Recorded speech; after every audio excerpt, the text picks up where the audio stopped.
Hey Psych2Goers, this is part 2 of 5 myths about autism. If you wanna watch part 1, check the link in description. With that said, here are 5 myths about autism, written by our autistic specialist writer and based on research into the most common myths among the public. Number 1, the empathy myth. On any list of autistic traits, communication and emotion will be mentioned. Unfortunately, early researchers only saw the most extreme cases and got the wrong idea about the seemingly flat tone of voice and facial expressions. This led to continued misunderstandings about how autistic people feel empathy. Research shows that empathy actually has 2 components. Cognitive empathy is the ability to understand another person's thoughts, desires, and beliefs, and effective empathy is the drive to respond to another person's emotional state. On average, autistic people demonstrate a lower cognitive empathy than control groups, but the effective empathy is the same. In other words, autistic people always care about what you're feeling, but they don't always recognize what emotion you're feeling or why. The link between emotional feelings and emotional expressions can be disconnected in autistic people. So when they do respond to another person's emotions, the results can appear flat or unaffected on the outside, but be assured they're likely feeling a lot on the inside. Number 2, the behavior myth. Were you ever thrust into a completely unfamiliar setting as a child? The results can be stressful for anyone, and autistic people are no exception. A lack of understanding about autistic stress response has led to continued misconceptions about what these behaviors really mean. In the ignorant early days of autism research, autism was mistakenly thought to be a variation of schizophrenia and defined by negative behaviors. Some people can be anxious about unfamiliar behaviors and demonize what they don't understand. We now understand that autistic people are likely to have other conditions like sleep problems, anxiety, and depression, to be overwhelmed by their surroundings, or to have difficulties communicating their wants and needs. This leads to constant stress and frustration, which can manifest in unhealthy and unpredictable ways. But don't be fooled. The real challenge of autism isn't the outward appearance of behaviors.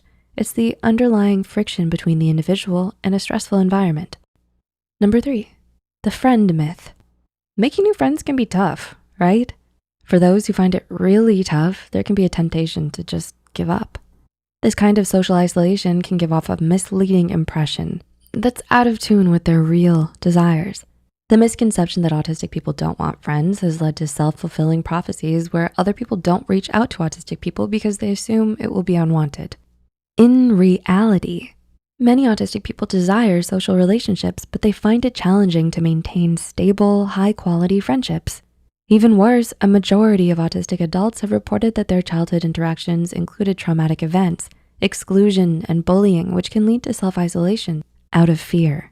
Autistic people feel loneliness like everyone else, but creating meaningful connections requires supportive friends with a true understanding of autistic differences and needs.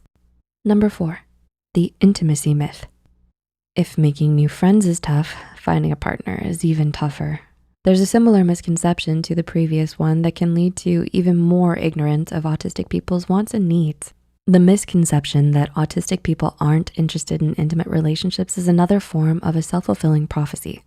Unfortunately, some parents of autistic children who face daily challenges can be anxious about the future and be in denial that they will become adults with even more challenges.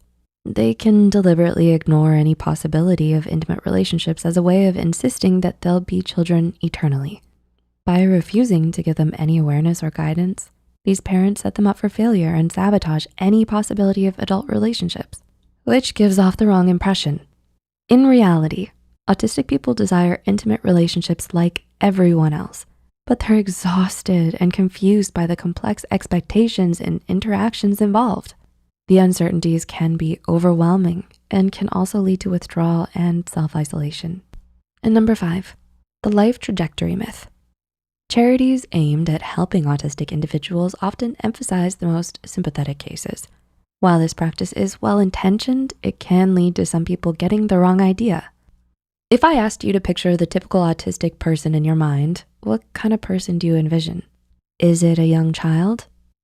Although children can be autistic, there's a false impression that only children can be autistic, which leads to the misconception that autism can be outgrown. This false impression is caused by the availability heuristic. a mental shortcut where people think that more memorable cases are more typical or important.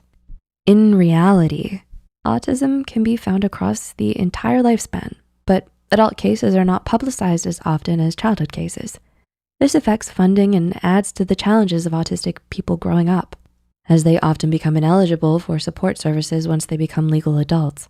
But even when support goes away, autism doesn't, as it's a core part of a person's being. So there you have it, 10 myths about autism. The next time you see a claim about autism, pause for a second and reflect on whether it might be a misconception before deciding to accept it or not. Even better, like and share this video to help spread correct and respectful knowledge about autism in society.